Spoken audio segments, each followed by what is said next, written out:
റസൂൽ സല്ലല്ലാഹു അലൈഹി വസല്ലം തങ്ങൾ സ്വലാത്തിനെ കുറിച്ച് പറയുമ്പോൾ സലാത്ത് വർദ്ധിപ്പിച്ചുകൊണ്ടിരിക്കണം, ഞാനതിന് പ്രത്യുത്തരം നൽകുമെന്ന് പറയുമ്പോൾ സയ്യിദുനാ ഉമർ ഫാറൂഖ് റളിയല്ലാഹു അൻഹു പറയുന്നുണ്ടല്ലോ, അല്ലാഹ് റസൂലേ, അങ്ങയുടെ ശരീരം മണ്ണിലെത്തി അത് ദ്രവിച്ച് മണ്ണായി തീർന്നാൽ പിന്നെ എങ്ങനെയാണ് പ്രത്യുത്തരം നൽകുന്നത്?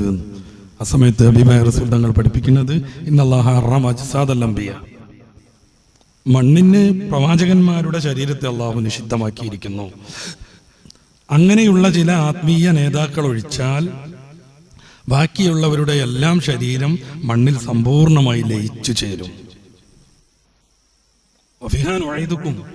അതിലേക്ക് തന്നെ മടങ്ങും എന്ന് പറഞ്ഞാൽ നമ്മുടെ കയ്യും കാലും ശരീരവും എല്ലും എല്ലാം മണ്ണായിട്ട് തന്നെ മാറുന്നർത്ഥം. അപ്പൊ മനുഷ്യനും പ്രകൃതിയും, മനുഷ്യനും മണ്ണും, മനുഷ്യനും വെള്ളവും തമ്മിലുള്ള ബന്ധം എങ്ങനെയാണ്? തുടങ്ങുന്നത് അതിൽ നിന്ന്, ജീവിച്ചു പോകുന്നത് അതിലൂടെ, അവസാനം ചെന്നു ചേർന്നതും വിലയം പ്രാപിക്കുന്നതും നമ്മൾ മാറിത്തീരുന്നതും മണ്ണായിട്ട് തന്നെ. ഈ ഒരു ബന്ധം മനസ്സിലാക്കുമ്പോൾ പടച്ച റബ്ബിലേക്ക് കൂടുതൽ എടുക്കാൻ നമുക്ക് സാധിക്കും.